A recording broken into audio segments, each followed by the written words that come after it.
I'm Richard Watson. I work for Newsnight as a correspondent and dealt with a lot of issues about violent extremism, I suppose, and radicalisation over the years. And this talk tonight and discussion with the audience is really on the back of a piece of work I've done for Granta, the literary magazine, which has just been published, and you'll see over there on the right-hand side, for me anyway. And so thanks to Granta and for Frontline for organising this event. Can you hold the mic a little bit nearer to you? Sure. Is that any better? Test? Yeah, that sounds good at the back, is it? Okay. I was going to start by introducing the panel I've got tonight, but I think because you can't see them, I'll wait until they come up after we've done the film to introduce the panel properly.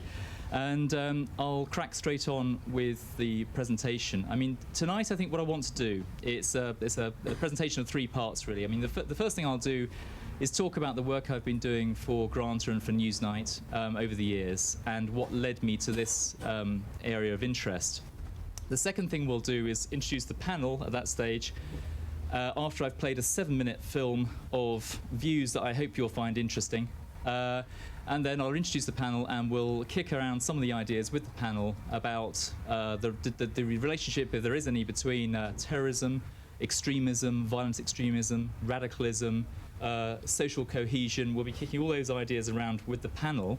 But after that is arguably the most important part of the night, which is to open it up to the floor, to actually fire questions at me as the chairman, and I will direct them to the panel or pick individual people on the panel if you so wish. So I really want to hear, if possible, lots of questions from the floor about these views. It's an extremely controversial area of policy, public policy, and investigative journalism as well. So I hope you'll have lots of questions for us all after that.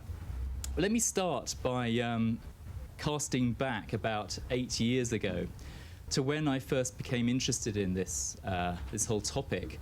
About 8 years ago, I received a call from a businessman in Crawley in Sussex who said to me that he was extremely concerned about his young nephew going down the path of radical Islam. I thought it sounded interesting. This was before 9/11, the attacks in America. And I took a train down to Crawley and met with this man. He was very charming. He was a well-integrated Muslim. He prided himself on that, in actual fact, about how well integrated he was in British society. And in fact, he'd actually married a white British woman, and his family were respected in the community very much so, amongst all people of all faiths and no faiths. But he told me that his young nephew, who was an excellent sportsman, had increasingly been falling under the spell of radicals at his local mosque, Langley Green Mosque in Crawley. And he said that what had particularly concerned him was that his young nephew had been out to Pakistan on 2 occasions when he'd pretended to be on a study tour to France on 1 occasion. And he'd been associating with Islamist political groups like Harakat al-Mujahideen and Lashkar-e-Toiba and groups like that in Pakistan. And he was concerned that he was drifting down the path of extremism and wanted to highlight this. He put the blame, interestingly enough, at that time on a group that I hadn't heard of. It was a group called Al-Muhajirun. Now we know, of course, that Al-Muhajirun are a radical Islamist group, but at the time I really knew very little about them. It was led by Omar Bakri Mohammed, a radical preacher who'd been given political asylum in this country in the 1980s, but who had been conducting study tours of towns across Britain, whether it's Crawley, Luton, Manchester, Leeds, wherever he thought there was a chance of radicalising and recruiting young British Muslims. He would go and deliver his speeches, and his pitch was pretty simple. It was pretty straightforward. His pitch was, listen, the rest of the population don't respect you, the British people don't respect you, therefore you're alienated. And because you're alienated, you should come with me on this journey towards radicalism and follow my particular brand of extremism, which was all about the creation of an Islamic state by force, the caliphate. It was about the overthrow of democracy. He famously had even said that the black flag of Islam should fly over Downing Street at one time or another. So I started to investigate Al-Muhajirun at that point, which was about 8 or 9 years ago now. If we wind forward the clock 8 years and look at the terrorist plots and which have been intercepted or the ones that have been successful, one extraordinary fact emerges. If you look at it in detail, as I've tried to do over the last 8 years, you'll find that many of the same names keep cropping up time and time again. There's a lot of crossover between the terrorist plots, whether it's the Operation Crevice fertilizer bomb plot, or whether it's the 7/7 bomb plot, or whether it's the airline bomb plot. The same names and faces keep cropping up. And that's where I turn to the young nephew who I began the talk with. He, of course, was Omar Khayyam, who was the man who went on to plot to blow up hundreds of people with the fertilizer homemade bomb in 2004, who's now in prison. I then started questioning, really, what else was going on in radical Islam at the time. And I started to look more widely into this. And it seemed to me to be, if you listen to Bakri Mohammed, it seemed to be all dependent, Britain's security seemed to depend on the notion of the covenant of security. Now, Bakri Mohammed used to lecture time and time about the covenant of security. In public, Bakri Mohammed's argument was, even though we are radical Islamist Muslims living in Britain, Britain is not our target because Britain is offering a sanctuary and the freedom of religion. That is called the covenant of security, and that's what he lectured on for many, many years. Now, that is, after 2004, he completely changed his tune on that. But in essence, that was what he was arguing, that Britain wasn't under threat. I soon found out that it wasn't just Crawley that was the subject of his attentions and other attentions from radical Islamists. I remember on one sort of cold winter's day, I drove my motorbike onto the Lisson Green estate in North London, in fact, hardly a half mile from here. And I spoke to a woman, an Eritrean Christian woman, who again was concerned about her young son, who was 15. She told me quite an extraordinary story. Her young son, who was called Jose Walker, had begged her for the right to leave school at 15 and go to Yemen for Islamic training at a theology school, so he said. She tried everything to stop him from going. She tried to get the council, the school to intervene. She even tried to get the police to intervene. No one actually listened. This was back in 1999, when I would argue that very few people understood the true nature of the Islamist threat facing Britain, or the radical, one had careful of terminology here, the extreme Islamist threat rather than the political Islamist threat. Anyway, the story unfolded. He defied her wishes. He went to Yemen for training at a school in the north of Yemen, close to the Saudi Arabian border, and within 3 weeks he was shot dead. And the British ambassador investigated and found out that there were 30 young British boys out there at that training school. Now, it's never been proven whether that training school was indeed about theology or whether it indeed was something more sinister. However, I did find out in the course of my investigations, which led to the Granta piece, that it was run by a man with known radical views, and several people from the Lisson Green estate, hardly half a mile from here, actually ended up going through that school and then on into Afghanistan to fight with the Taliban in 2001. Richard Belmar is one particular man who rings a bell with that. So here we had a generation of young British Muslims, although a minority, and it has to be kept in mind, it is a tiny minority, but a minority, a significant minority nevertheless, who are being increasingly attracted to this world of radical extreme Islam. And that's one of the points of this discussion tonight, to actually later on to discuss where we are with that in Britain today and what should be done on a policy level to actually tackle that as an issue. Hi. I'm Roger. Oh, hi, Usman. Hi, good to see you. Good to see you. Thanks for coming in. We're going to get the rest of the panel up. You can sit there for sure. But we'll get the rest of the panel up and see. Usman's made an early entrance, which is very good. I'm sorry. Don't worry about it. I'm just going to summarise my work, and then we're going to have a film. Then we're going to introduce all the panelists. But thanks so much. Yeah, you're out of breath, I can tell.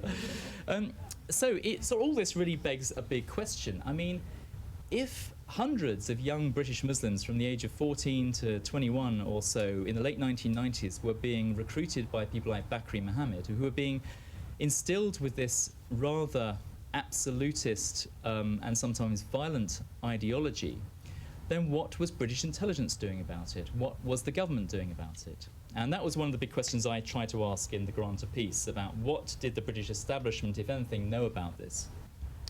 As I said earlier, I think that on the ground, very little was known about it in 1999, 2000, 2001, because little was done to help the woman I explained, talked to you about in Lisson Green.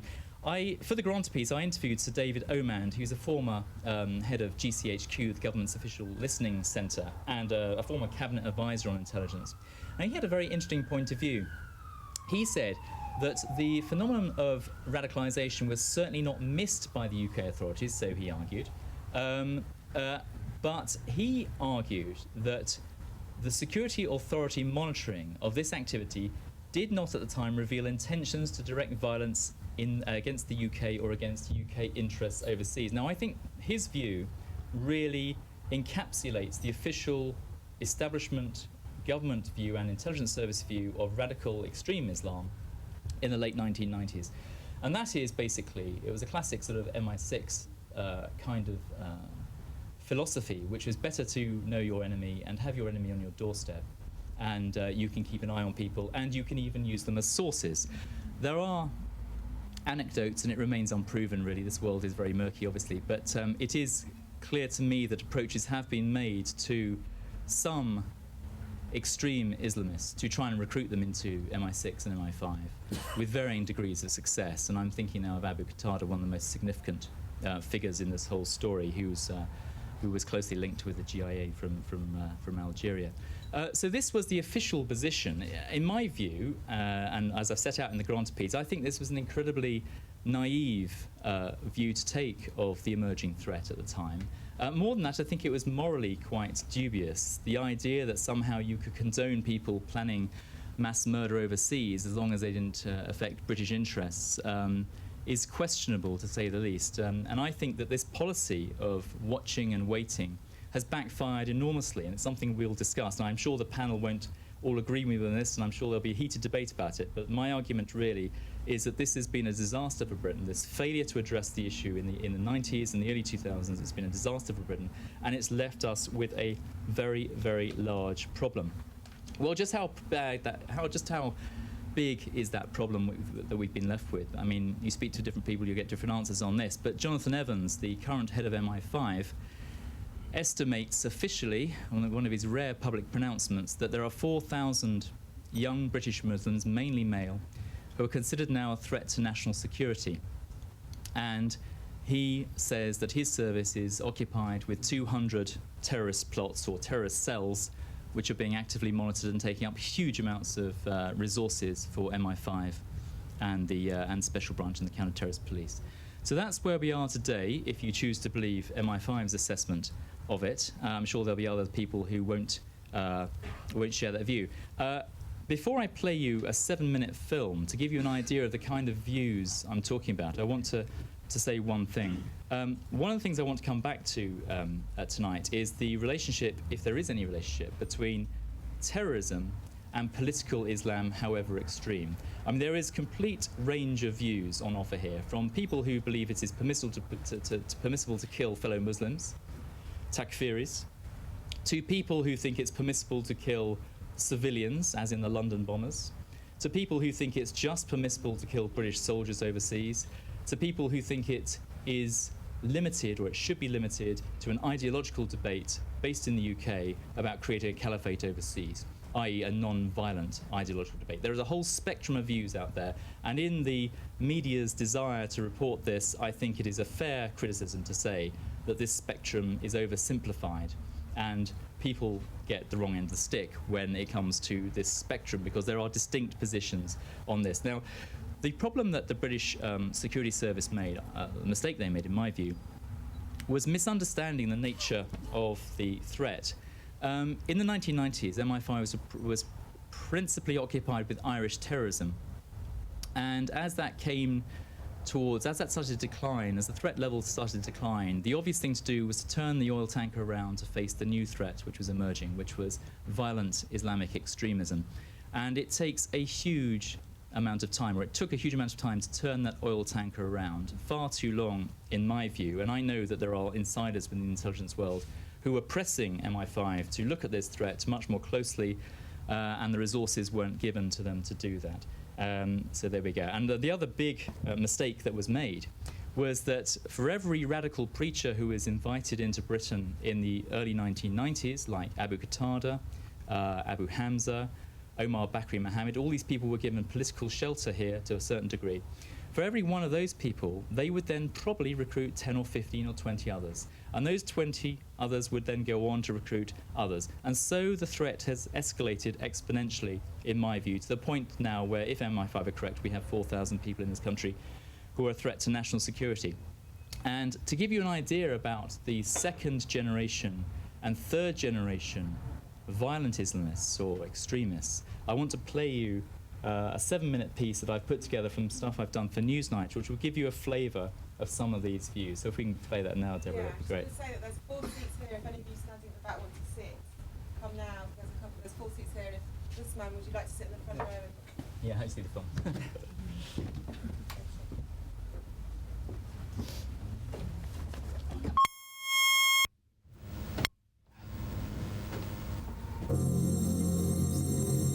What I would say about those who do suicide operations or martyrdom operations, they're completely praiseworthy.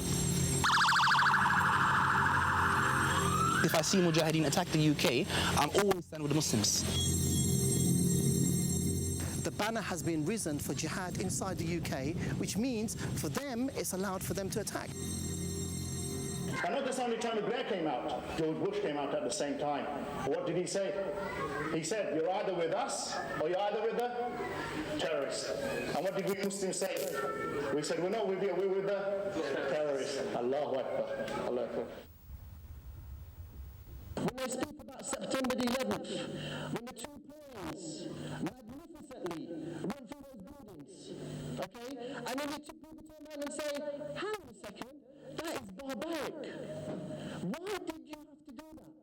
Because you know why? Because of ignorance. You described the 9/11 attack, planes flying into the Twin Towers, and you said it was magnificent. How can you justify that, whether you're a Muslim or a Christian or a Jew? For us, it's retaliation. Islam is not the starter of wars. But if you start the war, we will continue. We won't give the other cheek.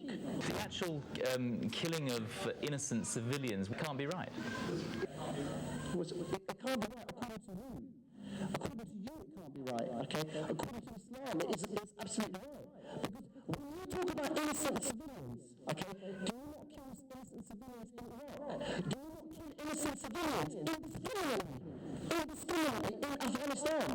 Okay, so Describe that as magnificent at all. I wouldn't describe that as magnificent. it's magnificent. That's for you. That's your viewpoint. And that's why we live in a so-called democracy, according to you, okay? Which I don't believe in anyway. And I said that right at the beginning, that we live in democracy. So from my perspective, which is the Islamic perspective, for me, it's a magnificent day in history. You know why? Because it changed history. This man, Abu Izzadeen, describes himself as Al-Ghuraba's spokesman. He says Britons brought the recent suicide attacks in London on themselves. Osama bin Laden, Sheikh Osama bin Laden, he offered to the British public and the European people at large an offer of ceasefire. He said if they rose up against the governments, brought the troops home, he promised not to attack them. But unfortunately, the stiff upper British lip, became a bit hard-headed, and we saw what took place on 7th of July. Abu Izzadeen comes from a Christian Jamaican family living in London. He converted to Islam aged 17. This is not the first time he's courted controversy. This untransmitted film obtained by Newsnight shows him, albeit face covered, just before the attacks on the Twin Towers in New York. Because I believe America is one of the places where we should be bombing the government. There are some Muslims that go to America because obviously, light firearms is available inside America to be trained legally. So why not take the opportunity to use the heart of the enemy that's attacking us? Are you willing to denounce right now the London bombings which killed so many people? No. Why not? I would never denounce Muslims. This was murder. No. Mujahideen activity. It's murder. Innocent people died. I'm sorry, when you bomb Muslims in Afghanistan, and I saw houses, I saw women and children being murdered on a huge scale, not 50, there was carpet bombing in Afghanistan. Nobody called for denunciation of murder of Muslims. People like you, with the views you hold, you're vulnerable to becoming suicide bombers. What do you say to that? Vulnerability, I believe there's a weakness in someone's understanding. What I would say about those who do suicide operations or martyrdom operations, because suicide is a term coined in the media, they're completely praiseworthy. martyrdom operations are commonplace. 15 every day in Iraq. Not in Britain. Not in Britain. Against the British and Americans. Every day in Afghanistan. All around the world in Palestine. So it's not something that's unusual. What's shocking for many is that it took place on their own doorsteps. But hopefully that will make many wake up and, you know, smell the coffee. We don't live in peace with you anymore, which means the covenant of security is no longer exist. But that essentially means that British subjects are targets. Yeah, that's right. That's why those 4 bombers that attacked London, they believed that there was no covenant of security, and for them, their belief was it was allowed to attack the UK. That can't be right, surely. It can't be right. For them, it was allowed. For them, it was particularly allowed. Because myself, my belief hasn't been attacked personally myself. For them, the banner has been risen for jihad inside the UK, which means for them, it's allowed for them to attack. And they've probably got many other cells inside the UK. Many other terrorist cells? You could call them terrorist cells. I could call them Muslim cells in the UK. I believe many people say we shouldn't negotiate with terrorists. It's a common theme put in the media. But I'm sure if you ask those who passed away on the 7th of July, should we negotiate with Osama bin Laden, they will say yes. How do you view... To bring their lives back to save themselves from the burning inferno underground, they would have said, let's negotiate. The problem for society is that extreme Islamists, even those born in Britain, fundamentally disagree with essential tenets of democracy. There's always a clash of civilizations, there's always a clash of ideals. And because Islam is not written by man, I can't change it. But because democracy is written by man, they can change it to accommodate the Muslims. I'm born here, have the right to call for Islam wherever I am.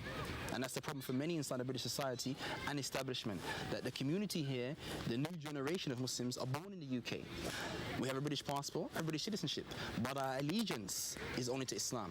If you had information that there was going to be another bombing in London, would you go to the police? I would never go to the police. Why not? Never ever go You're to a British citizen? Because I believe that to spy on Muslims is particularly not allowed at all. You're a British citizen.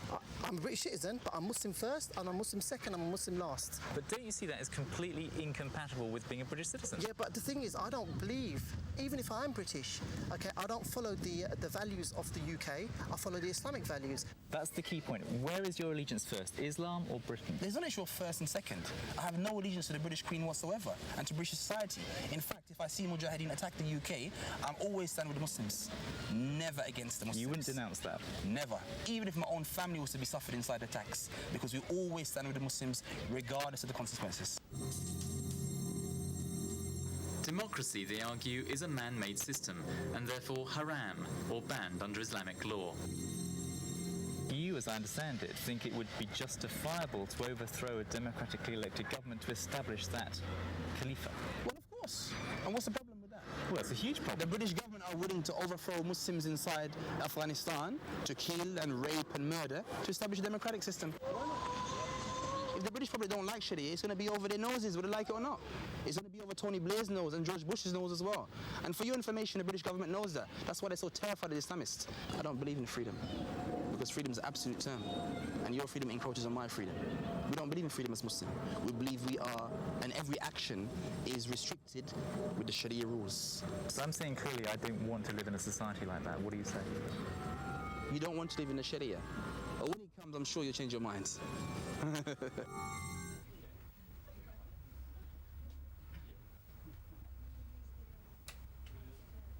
yeah, sure. Okay, can I invite the panel to come up and take some seats? That'd be great. We'll have to get mics up for a quick changeover. Watch the microphones behind you, that's all, yeah. Here we go.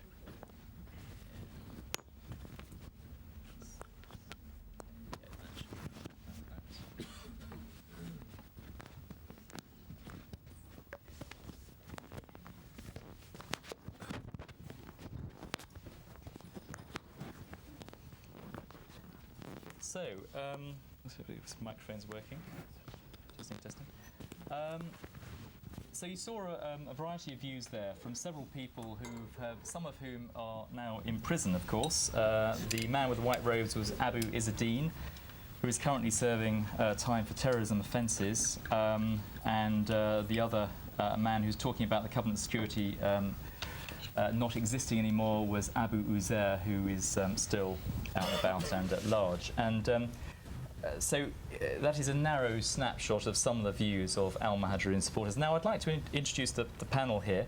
On my right is David Henshaw, who's head of Hard Cash Productions and executive producer of the Channel 4 Dispatches programme Undercover Mosque. Now, David has got a long and strong track record in investigative journalism, investigative journalism and investigative current affairs filmmaking. And he has been the recipient of numerous awards over the years. But I would argue that two of his most compelling but very controversial films were the Undercover Mosque series, which really went undercover and exposed hate speeches in some mosques in Britain to such a degree that in fact West Midlands Police chose to try and prosecute the team behind that programme for allegedly stoking up or stirring up race hatred. That was not accepted by the Crown Prosecution Service, to paint the picture for you, and in the end the police bizarrely referred it to Ofcom, the industry regulator. The Ofcom judged that in fact the programme had been entirely fair, and David and his programme was vindicated, and in fact David went on to win substantial libel damages, which I believe he donated to charity after that.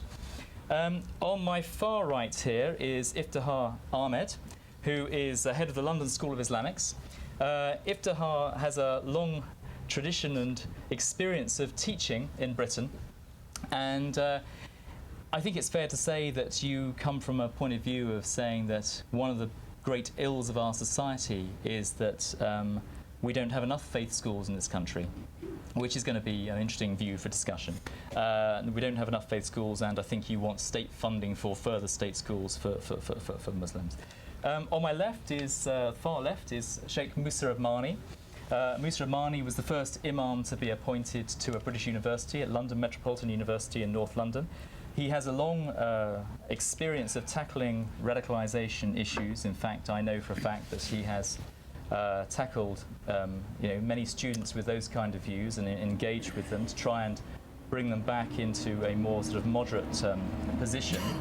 And he is very experienced with working with counter-radicalisation issues abroad, which he may touch on later as well. And on my left, my immediate left, is Usman Raja, who actually is, so it says here, internationally recognised as one of the most accomplished trainers in the sport of Muay Thai, is that correct? Muay Thai, yeah. Muay Thai, okay. But importantly, though, he's working with young people at the moment about radicalisation issues, and he himself has direct experience of jihadi thinking when he was somewhat younger. So there's the panel, and we'll kick off with Usman, actually, I think, just to discuss some of those issues that film raises and the talk raises. I mean, I suppose I want to just ask, really, first of all, can you explain to us what is the appeal of this kind of jihadi mentality, the radical mentality? I mean, I think you've experienced this yourself at some time, but what is the appeal of it? Why do people get drawn in? You're looking at a variety of contributing factors. I think probably one of the most powerful contributing factors would be the feeling of dislocation. Everyone at some point might colour their hair blue or do whatever they're going to do to try and fit in, but the difference we find with the second generation, when we're talking about like the Pakistani community, would be that there's no actual media or role models that they've got to look up to within actual mainstream British media. You don't, I mean, okay, you've got Amir Khan now as one type of positive role model, but before that it would have been, it's very much a state of insular societies whereby you're living one lifestyle in the home, and then when you're coming out you've got something completely different. So this question of identity is important, and this sense of dislocation between the older generation and the younger generation. Yeah, well, if you look at it this way, the older generation at home, when you're at home, you've got a father who's probably working sometimes 15-hour shifts, and he's coming home, and you've got a mother who's like cooking all the meals for you. Everyone's praying 5 times a day in the house, and you're being taught certain uniform values that don't quite fit in with what what's going on outside. You know, you've got a pressure to dress in a certain way, to behave in a certain way, and I think a lot of what happens is that, I mean, this phenomenon with this Islamist jihadist mentality isn't something that came over on the boat, so to speak. It isn't something that turned up with the parents. The parents are following what would commonly be called like a traditional spiritual understanding of Islam. In the early 90s or probably late 80s, you started having literature flooding in, which was of a more literal interpretation of Islam. You're talking about the literature from Saudi Arabia and things like that? I don't want to point any fingers, obviously, sitting here, but petrodollars were put in substantially. We'll come back to that actually over here in a second. But first of all, I want to ask Musa Admani. I mean, I know you've had experience of engaging with young students on these issues. What is your assessment of this? What is it that makes some people vulnerable to this kind of violent ideology? A number of issues, basically. First of all, the fluctuating mental status of a person, which are not grounded in things that they know and aware, and looking for something that can spark them and give them some kind of grounding. That's the major issue. Let me give you an example. At home within families, you're told, because families want to keep their children within the tradition so that they could marry to their cousins and whatever arrangement they have as a tradition, Indian subcontinental tradition. So there's a subtle demonization of the white society. Starts off from a young age. Right? So these are our values, these are Islamic. So a culture is introduced to the young person as Islam, because it's a greater thing. And then he picks it up. And then as he goes further to explore, then he comes across these big sharks waiting down this deep sea of mosques somewhere and community centers and try to... You're talking about the radicalizers. Radicalized. I'm talking about the 90s, 80s, late 80s to 90s. I'm not talking about, recently. I'm talking far back. And then, first of all, some are absolutely legitimate, right, such as Jamaat Tabligh, going to Sufi circles, it's all fine. But then there are others. It is those others that are politically driven, quoted in a religious form. So very difficult for those young people to unpack that what is religious and what is the quoting. You're stressing this sense of otherness, this separateness, which I think is important. This idea of this is our culture, this is white British culture. I mean, talk to me about that. I mean, why does that happen? You yourself, I think, your family was from a Deobandi tradition, and of course, some Deobandis, or some Wahhabis certainly, behave in quite an intolerant way to wider society, to cultures which are not their own. I mean, talk to me about that if you would. Because there's a layers of reinforcements that will come into it. First of all, it starts from home. There's others. Those are kafir, not Muslim. They're not our cultures. They're others somehow. They call them kafir. Yeah. So these terminologies are slowly introduced to young people. So young people get to know these terminologies at the early age. Right? And then he goes to madrasa. Right? In madrasas, then again, those on traditional lines, and those are not conscious, I must say. These are not conscientious development. These are historical things develop. And then as young people grow, they go to know these terminologies, and then they move further. And then you come across the various sectors of Abu Qatada and what have you. And then the deviation, the political Islam, some will go towards Sufism, others will go, and some would go towards the political Islam, the global Islam, and then the politics in the media, everything takes up from there. We bring Iftikhar in here. I mean, so from what we've heard so far, it's straightforward. It's a problem, partly a cultural problem, stressing isolationism. Is it true, do you think, that some elements of Islam in this country stress isolationism? To some extent, I'll say it's true, but I blame British education system for all the problems of the Muslim youth. You blame the British schools? Yeah, British schools. And also, you know, I question the terminology you use, the rise of British Jihad. Mm-hmm. But Jihad is a Islamic terminology, which means struggle. I have been engaged in Jihad for the last 35 years in the field of education for the Muslim children. Yes, I think, but when I use the word jihad, I think we all know what we're talking about. We're talking about physical aggressive jihad. Yeah, we're talking about revolutionary jihad. But jihad means struggle. I agree with that. Yeah. If you, what you are talking about, that if the Muslims are fighting against enemies, Yeah. that is known as qital. You are talking about qital, not of jihad. I think the basic terminology. Can I just ask you to put your mic a little higher?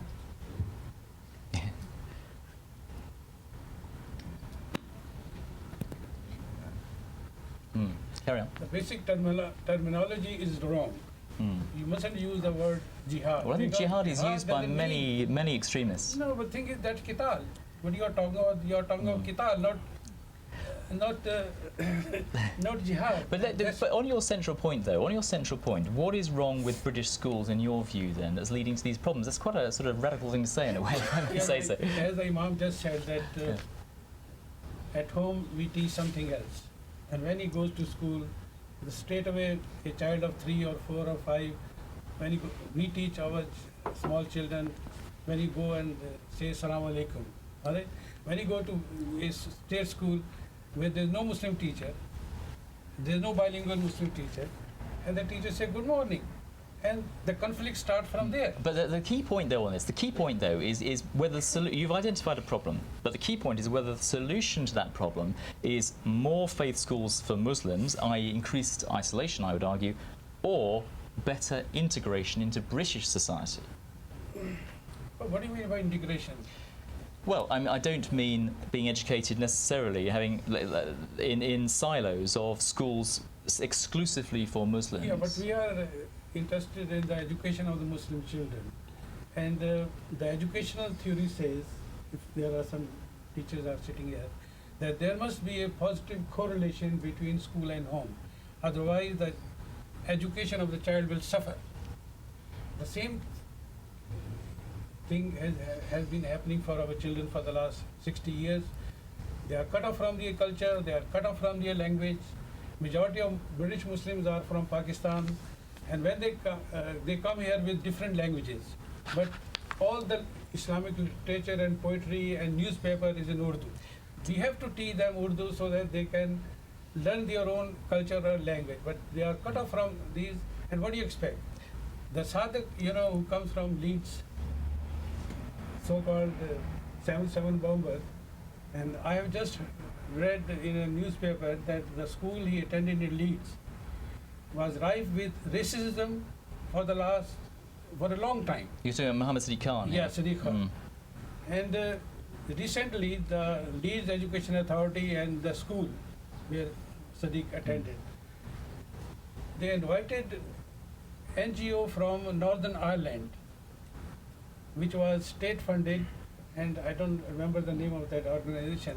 Yeah. And they are going to have dialogue with the protesters. Okay, I understand your point. David Henshaw, can I just bring you in at this point? I mean, what is there, in your view, a relationship between terrorism on the one hand and fundamentalism or extreme political Islam? Is there that relationship? I know you yourself have looked, or your programs have looked very much at Wahhabi thinking.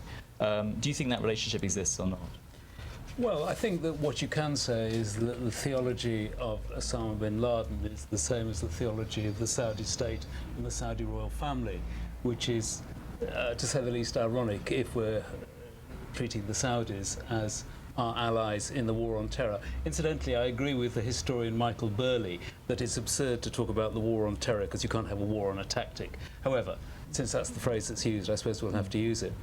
So there is a relationship, but that's not to say that all Wahhabis, or even a majority of Wahhabis, are terrorists. Not at all. But what I would argue is that what Wahhabism offers is a view of the world and a view of your fellow human beings, which, if they're not Muslim or not your particular brand of Islam, enables you to see them as no longer human, and therefore disposable. And Musa Admani, I mean, what's your position on this? Do you think that there are strands within Islam in Britain today which are emphasising division, isolation? Oh yes, oh yes. I mean, that has been so since colonial period. So it's going to take some time for that mentality to, to be addressed, because there are strong defenders and there are those who re-emphasize the period of Raj to claim the point, and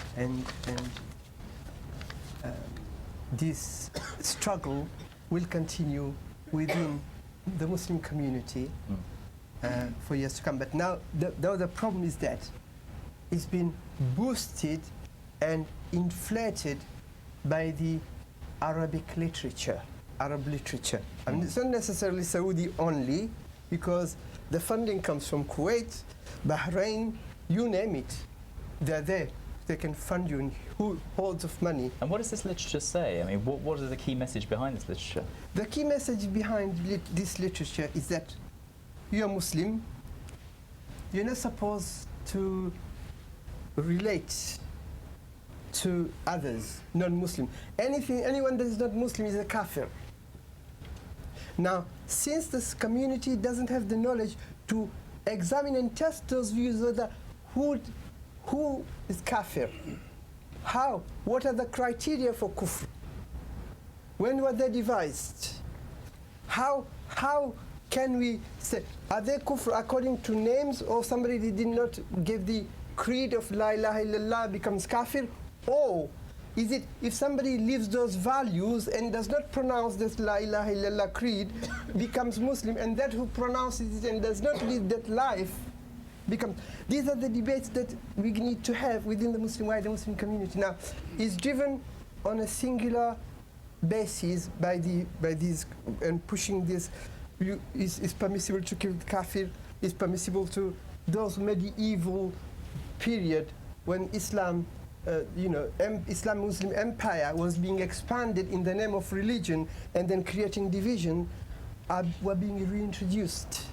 Yeah, massively. Can I ask about your perspective on this? I mean, there seems to be a huge amount of anger amongst some young British Muslims. I think the problem we've got here is that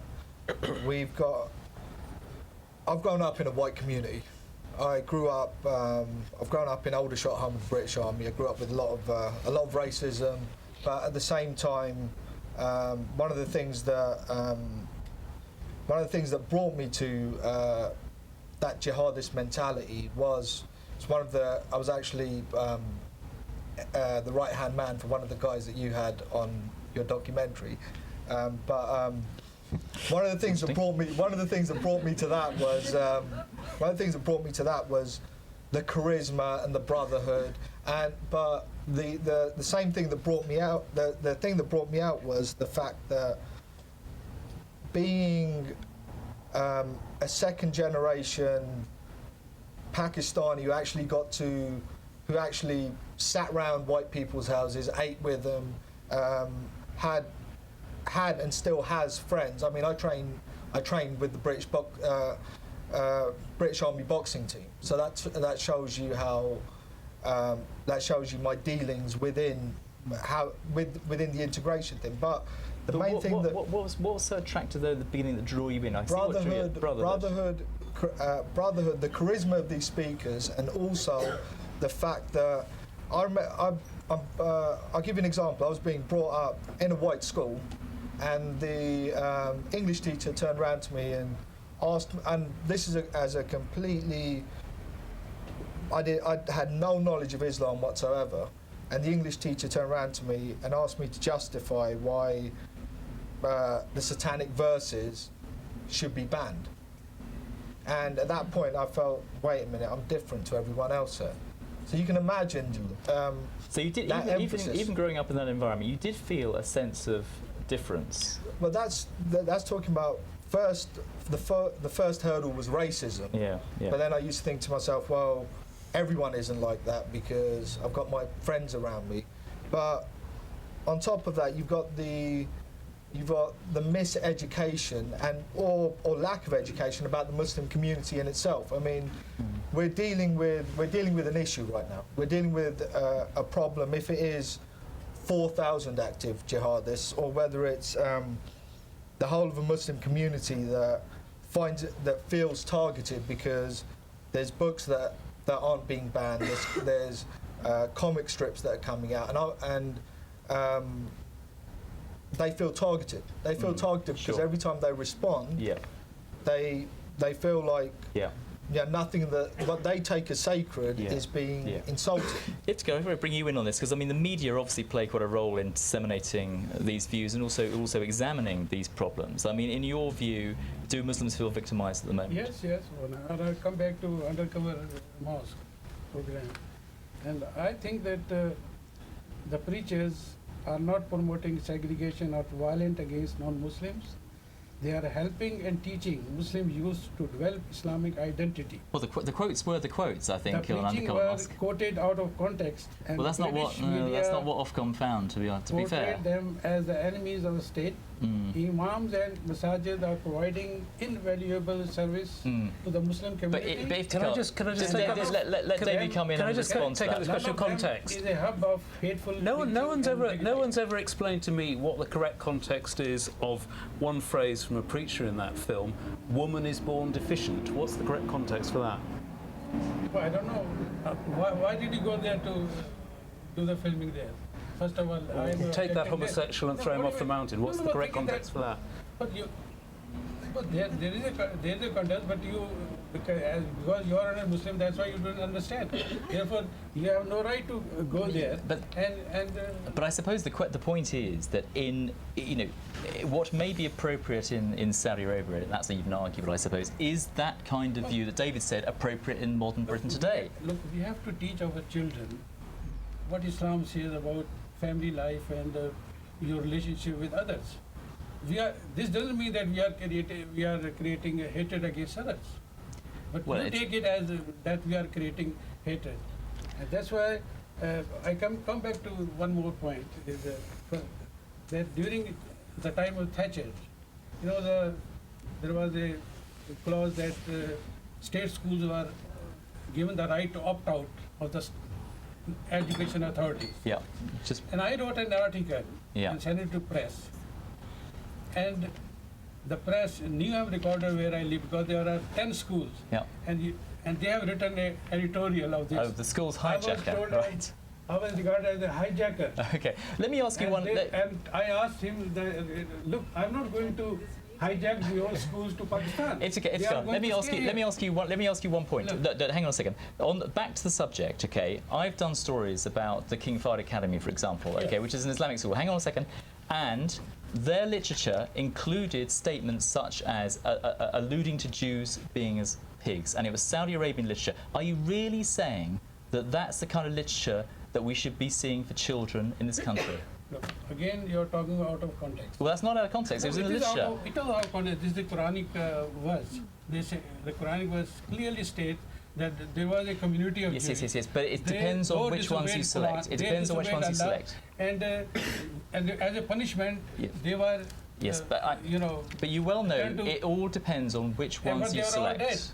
No, but it depends. You don't. If you're writing a textbook for children, you don't have to select those verses, right?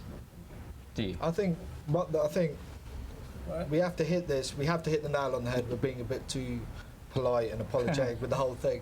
I mean, for the last 10 years, I've been actively dealing with militancy out there among different communities, Kurdish, Pakistani, Iraqi, and the main issue that we're dealing with is this literalistic understanding and Islamist ideology coming across coming across through the mosques, which it was at one point coming through the mosques. Now it's started to shrink down, and it's out there on the streets, building an idea of the West that is that.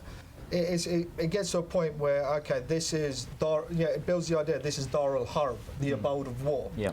Yeah, and the fact is that when traditional Islam is looked at, it actually preaches peace. It deals with each individual. I mean, the one question you have to ask is, how can these so-called jihadists take a life when each life belongs to God? So you're literally, in one sense, stealing from God, and then you're taking your own life. Yeah. I mean, these are very, very basic questions to ask the jihadists, but at the same time, we have to look on the other side and say, well, what type of responsibility has the media got to report responsibly? I mean, the fact is that when you're dealing with a lot of key workers, policemen, people in the army, school teachers, how much education do they have about this problem? Sure. I mean, this is something that I'm actively involved in right now with the Quilliam Foundation, where we're out actually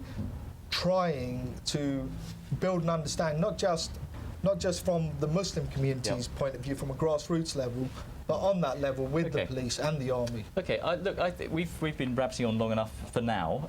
I'd just like to open it up to the floor, really, to say, you know, does anyone want to make any points about either the introduction or the film or the discussion we're having? Can I share this lady over here with the yellow coat on? I'd just like to Oh, yeah. If you do have an affiliation, then do say. Otherwise, just say your name. My name's Basma Fahim. I'm actually a Reuters journalist, and I'd just like to ask you both, as journalists, do you think you have some kind of responsibility when writing about extreme Islamist thought? Do you think perhaps as journalists we're at all responsible for actually this increase in radicalisation? David? Yes, I really don't like this term radicalisation.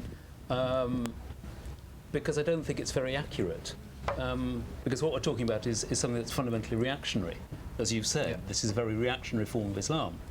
We're going back, 13 centuries, more than that. I think our job as journalists is to tell people what's going on. And the reason we made the 2 Undercover Mosque films was that we heard from people, Muslims, concerned Muslims, that things were going on in supposedly moderate mosques, supposedly committed to interfaith, which were very disturbing. The promotion of Wahhabi absolutist ideology and theology, which ran absolutely counter to what they were saying in public.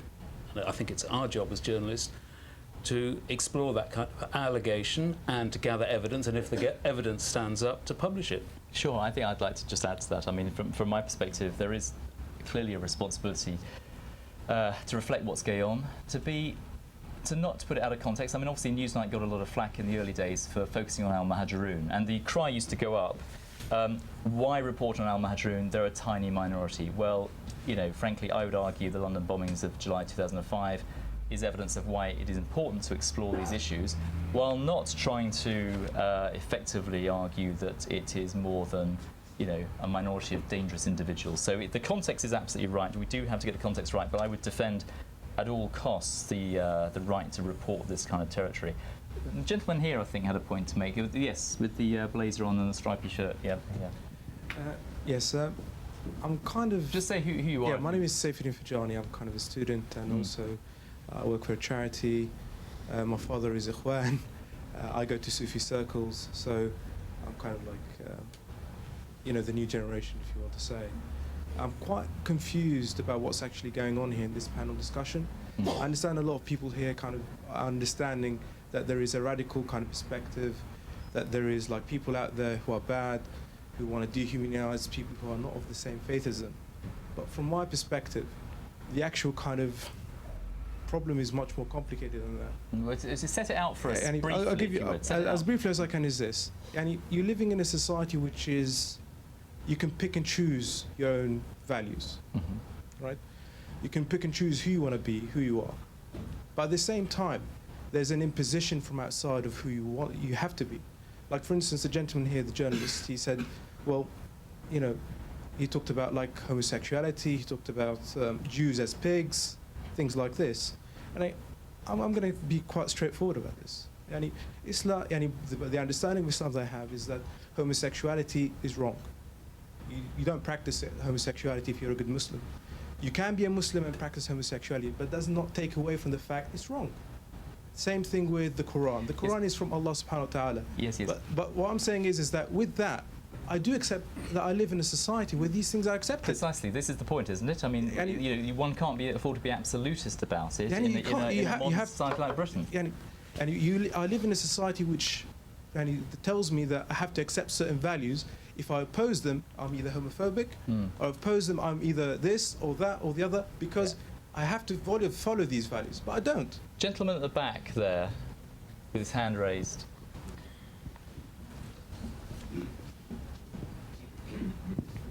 It's Jonathan Hoffman, no affiliation that's relevant.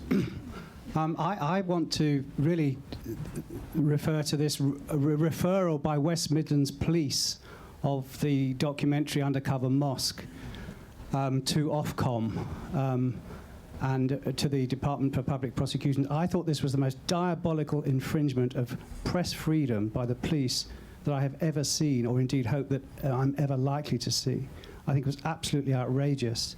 And I think it's an incredibly slippery slope that we're on when the police are allowed to take a stance on editorial matters. And I did write to Tony McNulty at the Home Office about it. I got a completely bland, ridiculous response. And I think it's absolutely appalling that the government is not doing anything about this outrageous incursion of the police into editorial matters. Let me ask David to just comment on that. I mean, it is pretty extraordinary for a broadcaster to be referred to the CPS and for prosecution anyway. I think it's worth maybe just spending a minute thinking about what was really going on here, because the police gave us literally half an hour's notice that this is what they were going to do. I mean, the background to this is that after the first Undercover Mosque programme went out, there was a political furore. A lot of MPs in the West Midlands in particular, cross-party, were extremely worried about what they'd seen in the film. They said to the police, look, something needs to be done. We said, look, we don't think any law had actually been broken. I think all we filmed was profoundly antisocial behaviour and attitudes. They went to the magistrates' court, seized our rushes to go through them with a view to prosecuting the preachers. We heard nothing for 6 months. With half an hour's notice, we were ambushed by the West Midlands Police, who said that they'd gone through the rushes, we'd faked it, it was a distortion, it was a danger to community cohesion, and they were reporting us to Ofcom because they couldn't quite get enough evidence to prosecute us. They gave us half an hour's notice. What was really going on here? They were taking advantage, quite cynically, of the moral panic last summer about faking in TV. And for 24 hours on the news cycle, that worked. In the end, they hadn't been very clever, and scrupulous examination of what we'd done by Ofcom showed it quite clearly to have been a fair programme. There was no fakery. People said what they said. They were filmed saying it. And we won £100,000 damages in the libel courts. But what was really going on here? I suspect it was this. I suspect that the West Midlands Police had a very cosy relationship with quite a lot of people we'd filmed undercover, who were spouting some pretty nasty stuff. And I think the philosophy, and I think this is still held by elements in the police, elements in the security services, elements in the intelligence service, that as long as you get along with, if you like, licensed bigots who stop short of actually urging people to plant bombs, then somehow you've got this thing under control. I would argue that exactly the opposite is the case, that as long as you allow people to promote bigotry, which demonises anyone who isn't a particularly narrow brand of Islam to be less than human, then you are sowing the seeds of terror. Any other points that... lady at the front here. Oh, yeah, sure, yeah. Hugo McPherson, about to take a job actually in Hounslow Council to work with Muslims in one of the government counter-radicalisation schemes that was announced this year. I'd love to know everyone's thoughts about how to approach it. Obviously, there's a big problem there. Two of the people, I actually sadly came late, but two of the people in the film mentioned if you kill and rape in the name of British values in the Islamic world, you've got to expect from that foreign policy, is what is intimated, you've got to expect that we are going to retaliate in any way we can. This is my question, is foreign policy the main sort of aorta that feeds the lifeblood of radicalisation in this country? Yeah. And if so, I suspect the answer is yes.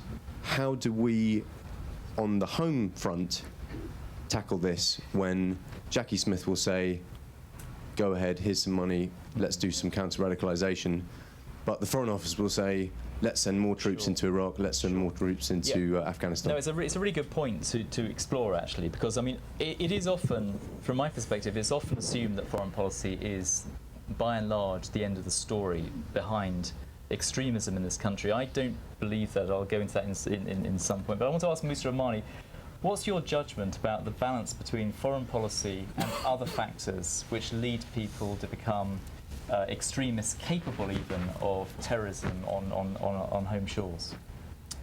Can I come here?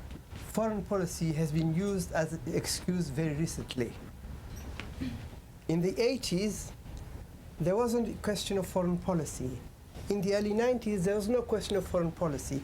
It only came down very late. So it came into the equation very late, and it was brought up by popular.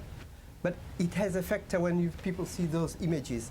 But actually, the hatred was started back in the 1930s and 40s in the colleges of the Middle East, especially Egypt and Cairo. Islamism started there. Have a look at that history. And then when they came out, they went straight to the universities and colleges in this country and in Europe. And then the Saudis picked up and then pushed it on. So things polarized.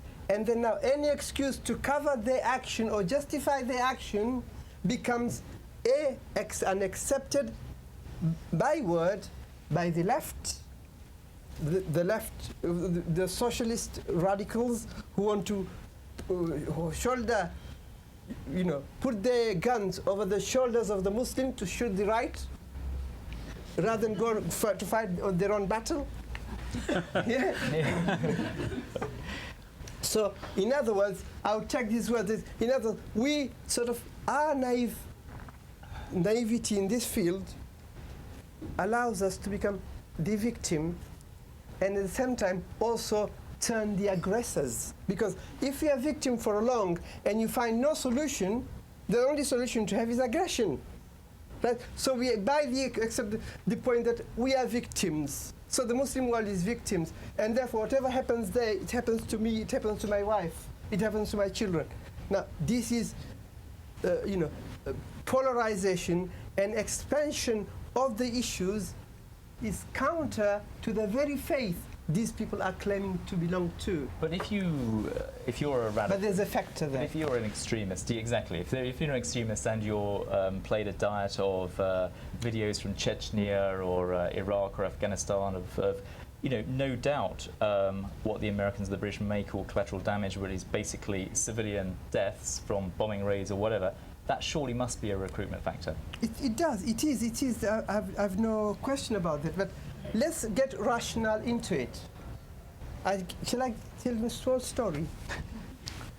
I won't mention, one of the rounds, there was a radical was invited to give a lecture.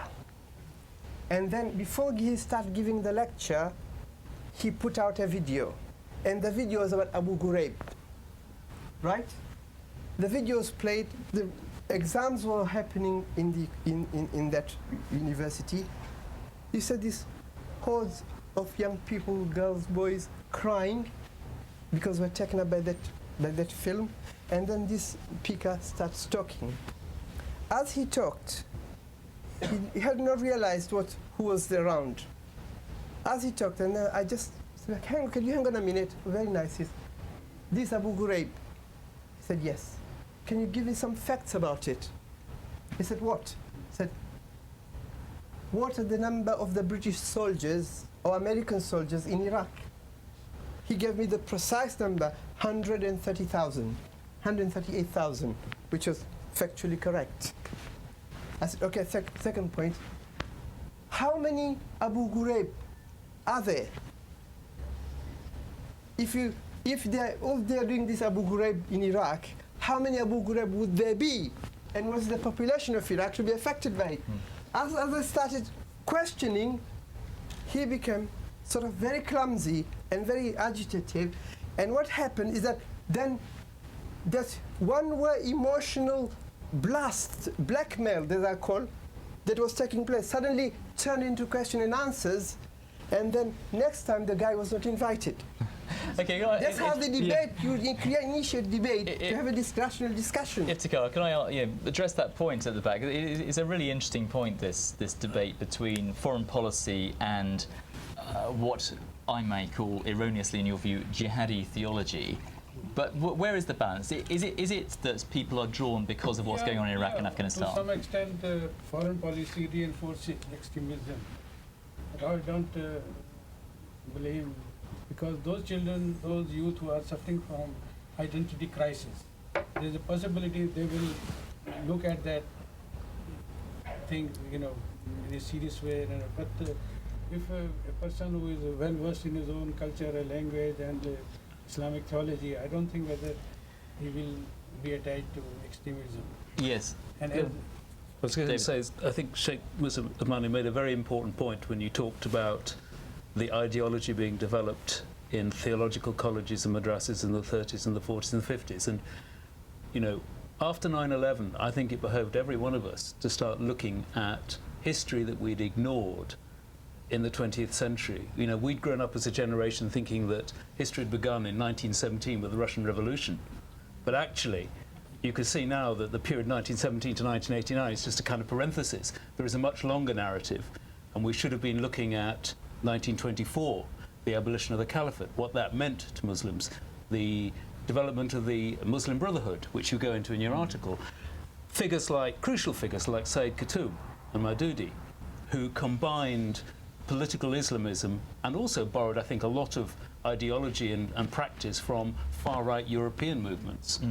But these people are crucial, and what we're talking about tonight didn't come from nowhere. Sure. What's your experience on the ground of dealing with young people? Is foreign policy a factor? Foreign policy is a definite factor, but I think the thing that we have to look at really is, probably if we look around the room right now,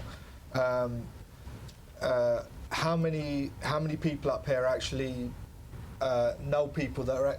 the Muslim communities are always isolated. You might be dealing with a Muslim when you go buy a can of Coke off him in your local corner shop, or he might be at work with you. But how much do you understand about his sympathies? How much do you understand about the sympathies of the Muslim community? Right now you're dealing with immigrants coming over, first-generation immigrants. We're talking about second-generation. We're talking as if it's just the Pakistani community that we're dealing with.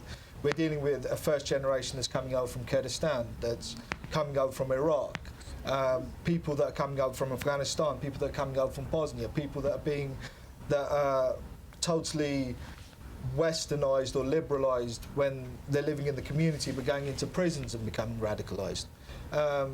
You have to ask yourself, well, what are the factors that lead to that? And one of the factors that leads to that is the fact that the Muslim community in itself it underachieves in education, in the sense that, when you look at the records, it underachieves in education. A lot of the Muslims do. If you look at Slough, if you look at Hounslow, there's a lot of Muslim crime up there. A lot of the crime is justified through Islamic fatwas and things like that. A lot of it's justified through that. But the main thing that leads to it is the sense of difference. There's a big sense of difference in. You have to look at, let's just say, white pub culture or Anglo-Caribbean hip-hop culture, and then compare that to where the Asian or the Kurd or the Turk fits into any of any of those identities. So this sense of difference, I think we're coming to some sort of consensus in a way on this. This sense of difference is very important as one of the initiating steps towards becoming an extremist, I suppose. But I suppose my question to everybody, and specific to Musa as well, is what is it that takes someone who's committed to extreme political Islam, extreme ideology? What takes that? What converts that into someone who's capable of blowing him or herself up and taking civilian casualties with them? Is there some sort of theological justification, which is the final step, which must be absolutely essential to this process? I think theological justification is secondary. First of all is the emotional vulnerability of the person. Once a person does not recognize, I think this psychologist wrote a good book. A person gave me this, Musa, I've got to read this book because what you said tallies. And I read his book and I found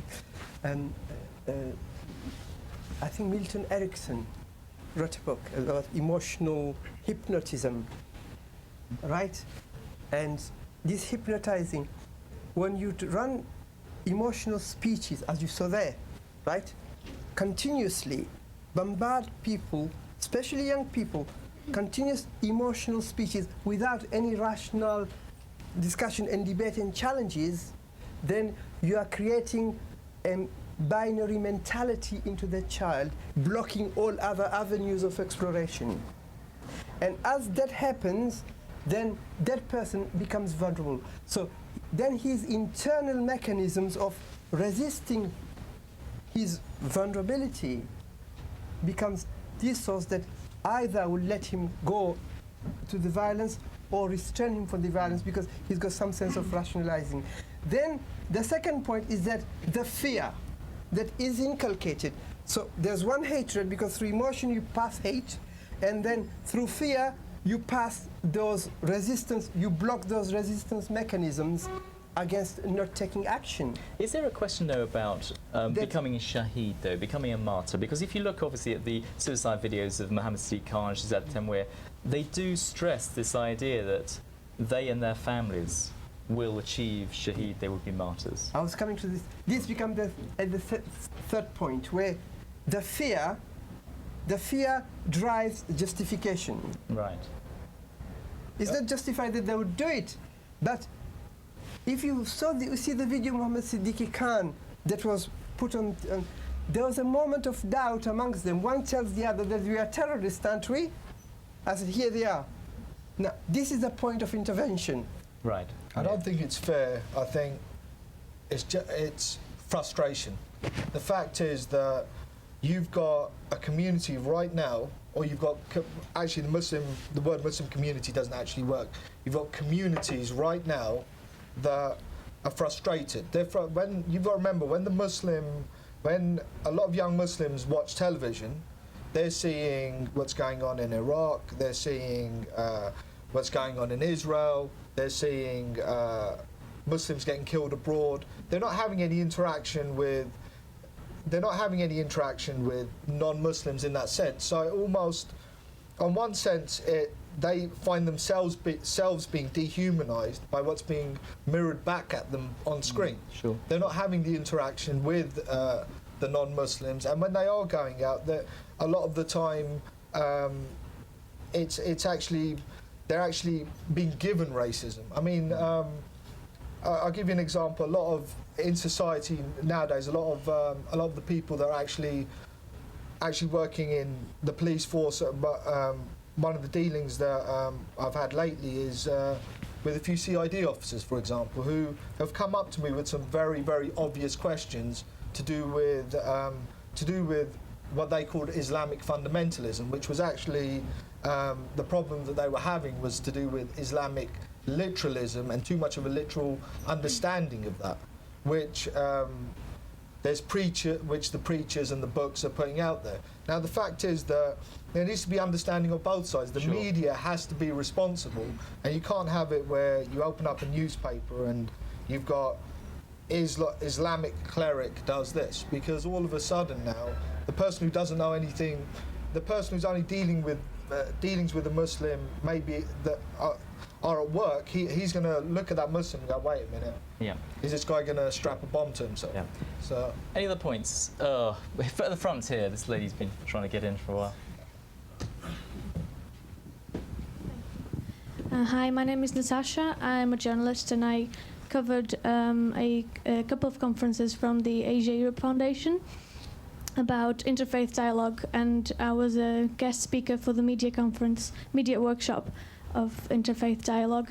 I'm going to pick up on what you were saying.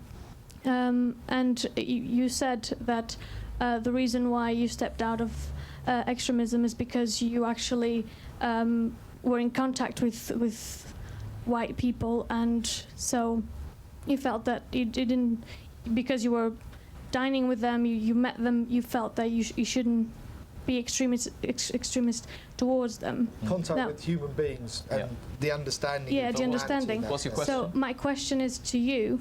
Okay, fair enough. And I'm going to ask you, how do you think that separating this new generation and creating Muslim-only schools will help, stopping extremism? I can only say this, that none of 9/11 attackers or 7/7 bombers attended a Muslim school. Yeah. So you just speak up a little bit if you could. Just nobody attended Muslim school. They were all educated in state school. Even 9/11 bombers, they were Western educated. Even in India, in the last few months there was a bomb blast, and even the Indian police was astonished to find out that those who were suspected of blowing this bombing, they were all Western educated and they are having good jobs. And a couple of months ago I read a letter in The Guardian, and that letter was written by a British professor in the University of Peshawar. And he said that the Americans and the West say that the madrasas near Afghan and Pakistan border, they were producing terrorists, so-called terrorists. But in the university, there are few students from those madrasas, and they were well versed in 3 or 4 languages, including English, because English is the medium of instruction in Pakistan. And they were more interested in medicine and engineering.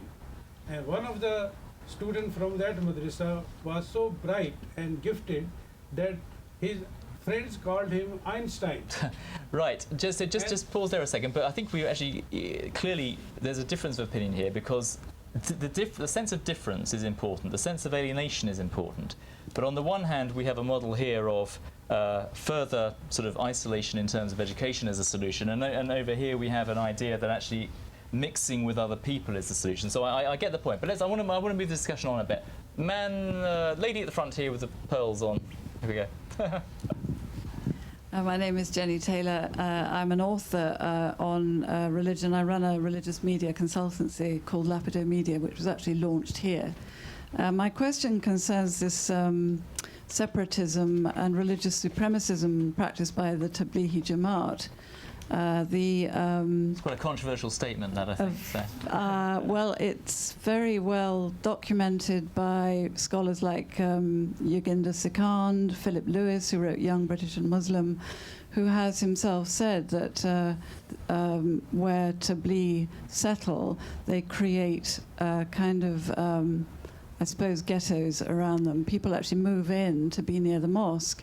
If separatism is what we are viewing as being partly responsible for radicalisation, okay, we don't like that word, why, and if the government is spending 86 million on capacity building Muslim self-esteem to participate in wider society, that's the justification for the tax spend on that. Why are they not doing more to prevent the kind of development that we're seeing in Newham now, which will be the world headquarters for the Tablighi? Let me, I understand your point. Musa, what do you think about, I'll throw this one to you, Tablighi Jamaat? Obviously, you know, there have been lots written about Tablighi Jamaat, and some would argue it is isolationist in philosophy. You may have a different view, though. It's very difficult for me to disagree on the issue, but I'll try to explain a bit. Segregation in itself is not a bad thing. Jews have a segregated system, right? So there's not to say, well, segregation is bad in itself, it's the right within the law. Okay, so let's go. Now, we're coming into the moral of participation in the society. Tablighi Jamaat, I come from Tablighi Jamaat, my father was a head of Tablighi Jamaat in Africa. Many heads that are here today in Europe are my father's students, followers. So, and what happens is that it creates a sense of purity, puritanical, and sense of decontamination, as it were, from the malaise of the wider society, whichever it is, either India, Pakistan, wherever, or Britain. Now, here, and that was meant to address the issues in India in the 30s and 40s. It's no longer suitable for our societies in Europe and Britain. Therefore, they run on two issues. Can I explain a bit? Briefly. They run on two issues briefly.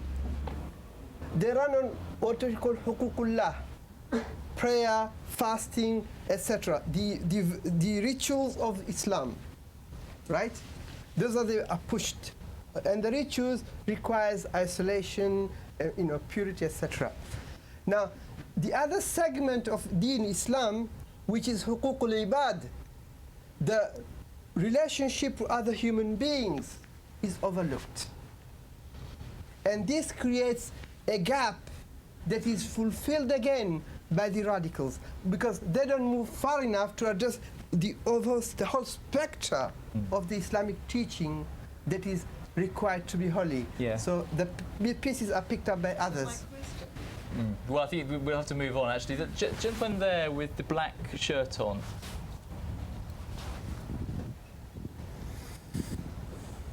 Hassan Ali, member of this House. And what I want to ask the panel, not the panel, but the chair, is that in January 2007, I read a letter read by over 120 prominent Muslim scholars. Many of them are teaching in American and European and universities. And the title is called a call for reassessment. A call for reassessment? A letter to the West, call for reassessment, which they claim that not the foreign policy or the executive, but the entire establishment of the Western or Christendom and civilization are attacking the Islam, beginning from the Prophet. What's your question, though? What's your question? Yeah, the question is it just pointless, some kind of this discussion, just picking up some element, Muslim element to please some sort of, and to avoid a real debate, to engage the entire Muslim community. I'm not sure about what your precise question is. The precise question is, are the West losing the debate or the argument? Is the West losing the debate? The argument of the roots of this problem, which is overexploited by the extremism to. Well, I think I can just briefly address one of the issues about that, which is that, I mean, there is a big debate going on at the moment about whether Al-Qaeda is losing the debate internationally. That is what that's the debate that's going on at the moment. And there is a difference between Al-Qaeda losing the debate internationally and extremism in Britain. I mean, at the moment we're focusing on extremism in Britain, but I think I'd like to move on to the next person. Thank you. There's a lady with a hijab on there. Yeah. Just say who you are, actually. Insar Kriji. I'm a postgraduate student. I just wanted to pick up on the issue of terminology, which I think is quite important to clarify as part of the discussion. You, Richard, mentioned at the beginning the Islamist threat, although you should really know better as a specialist in this I think I field. probably said extremism as threat. I think you said Islamist threat and then corrected yourself. Yeah, but anyway, but I think it's important. Some of your speakers have also referred to the word without actually defining it. And I think there's a huge misunderstanding of what the term means among the media and among politicians and the wider public. Yeah. And the Islamism is seen as synonymous with extremism, which I think is quite a erroneous conflation to make. Political Islam really sort of refers to political and social movements across the Muslim world who draw on Islamic principles. Sure. So just go on. Yeah, so it encompasses, traditionalist movements and liberal movements and democratic movements and theocratic movements. No, I accept the criticism broadly. I mean, essentially, one has to be very careful with terminology. I accept that. I think I alluded to this in the opening remarks, but there is confusion in the media between political Islam, fundamentalism, extremism, and terrorism. They are distinct points on the spectrum that you can go to. I mean, I'm sure that the trouble with the debate, in my view, is that because the debate sometimes is oversimplified, and therefore political Islam, which is legitimate in an open democracy, is perfectly legitimate, obviously, to argue the case for a caliphate, however robustly you want to argue that. Like the Brotherhood or even Hizb ut-Tahrir, I would argue. But the problem comes in defining the line of when that becomes unacceptable. And clearly, the dividing line is where any law-breaking is being advocated, number one. Or I would argue also, in terms of social cohesion, the dividing line is where hatred is being inculcated and division is being inculcated in a way that is verging on breaking the law. That's my interpretation of it. I mean, do you think that there is this confusion in the media? Do you think we're all getting it wrong? I think the problem is we've got issues on both sides. Dealing with non-Muslims and Muslims, what you've got both sides really, as human beings, everyone agrees on 99.9% of values, most of the time. Yeah. But the issues that we have, the issues there are to do with understanding. It's like the Islam the radical Islam that's being propagated is often, the reason people choose that is because they find brotherhood and they find unity within it. They find somewhere to belong. Right. And what you've got in, say, Western society right now is the fact that a lot of people just haven't got, a lot of people who are good people just don't have an understanding of who they're dealing with. Right. David, I want to ask you to comment on that. Is the media guilty of whipping this debate up into hysteria of some kind? Well, I think in this case, there are examples of irresponsible journalism. Not Newsnight or my programmes, obviously. I hope so. Yes. And I think we can all point to it. And there was quite a good programme on Channel 4 a few months ago about some particularly unpleasant examples in the tabloid press, which were clearly irresponsible. But I think, you know, in the broadsheet press and by and large in serious current affairs television, the coverage has been fairly accurate. One thing I did want to say, it's just slightly at a tangent. We've talked about the alienation of young people and their sense of dissociation from their parents' generation, dissociation from the society they're growing up in. But I think we should also look at domestic cultural factors at work here. You know, people aren't isolated from the culture they're growing up in. And one of the things that struck a number of people watching my programmes is how some of the preachers that we featured sound almost like hip-hop rappers, and there are almost kind of echoes of the misogyny and the homophobia here in a lot of rap culture. So there are echoes of that.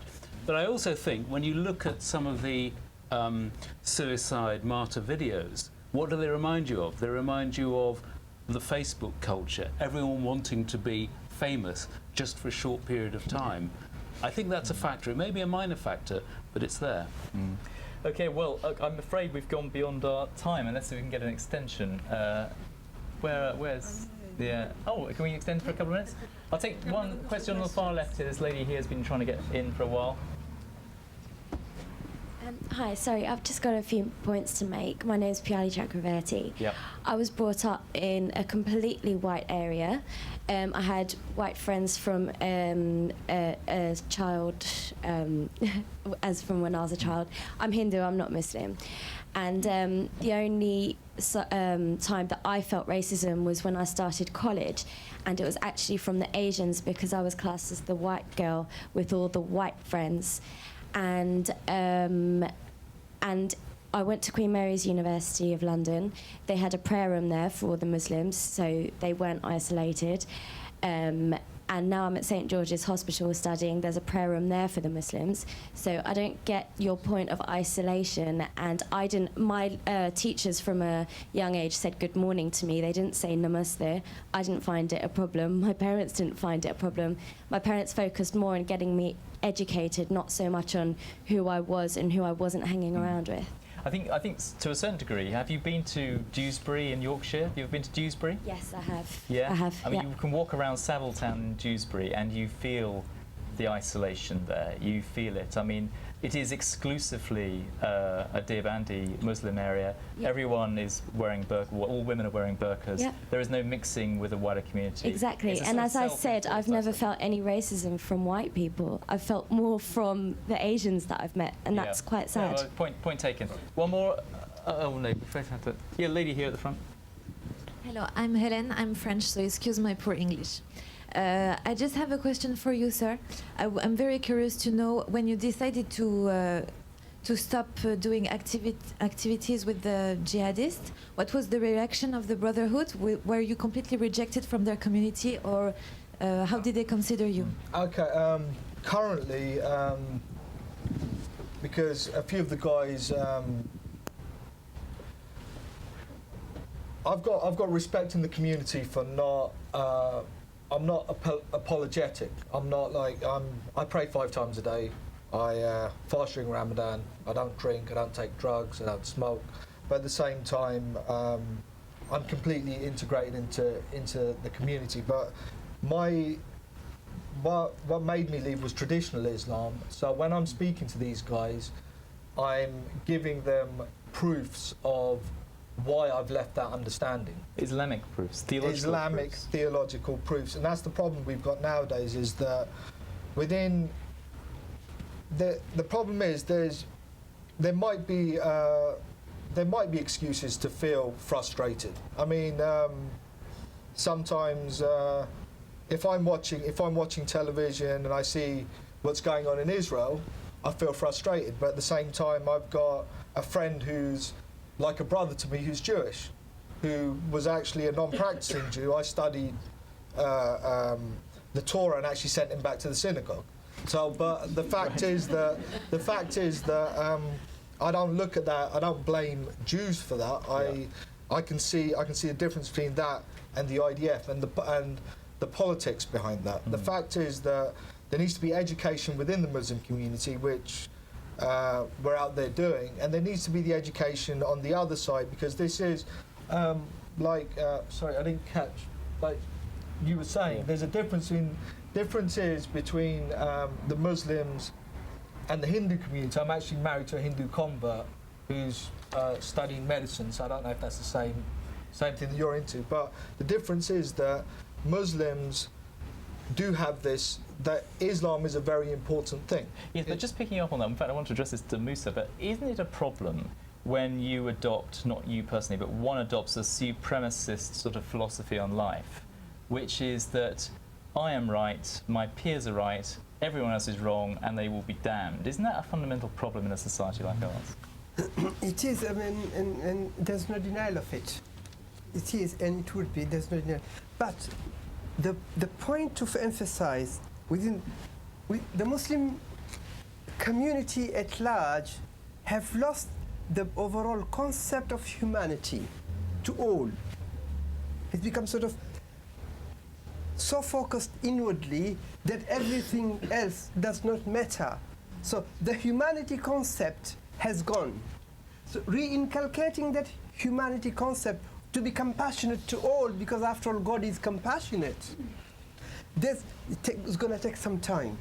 And moving out of this colonialism, integrating all those ideas, and then creating this kind of continuing debate facilitation. This is the thing that is going to address the issue.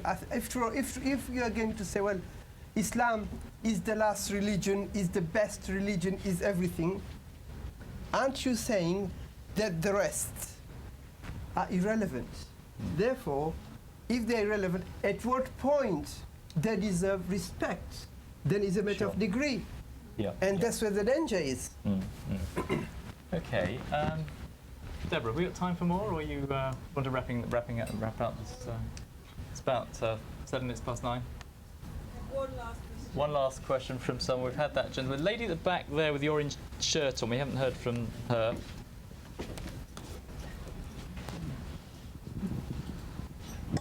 Hi, I'm Caroline Jane. I've spent most of my adult life living outside of Britain, so this might not be too relevant, much of it in the Islamic world.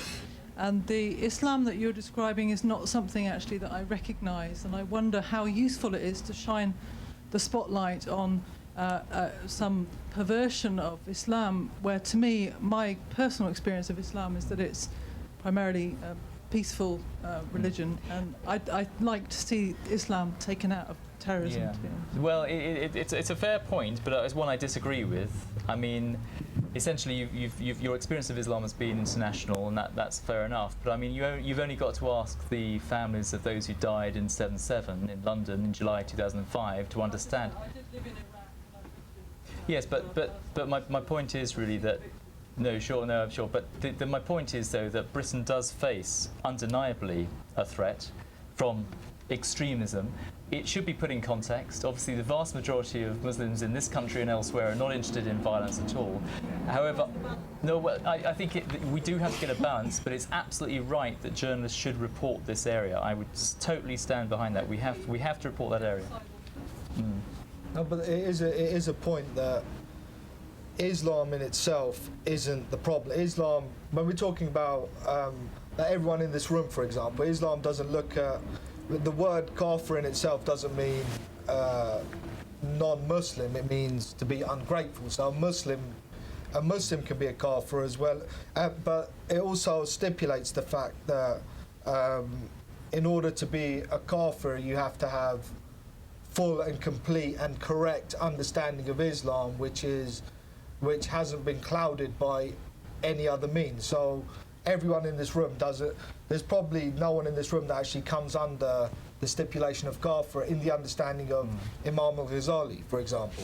Now this is the problem, that within the Muslim community we haven't got enough voices teaching true Islam, like proper Islam. And outside of the Muslim community, if these are small little facts that if they're taught to the right people, they can argue against. And it's not even about preaching, it's just about knowing what Islam is and knowing what, I'm not saying all literalistic Muslims are terrorists, but all terrorists are literalistic Muslims. Good point. Yeah. I think that's a very good point to end it. We'll have to end it there. It just remains for me to thank the panellists very much, all of you, for an interesting debate. And thank you all for coming and contributing. And if anyone's interested in the Granta, there are copies here should anyone be interested, and it's on the internet as well. But thank you all very much for coming.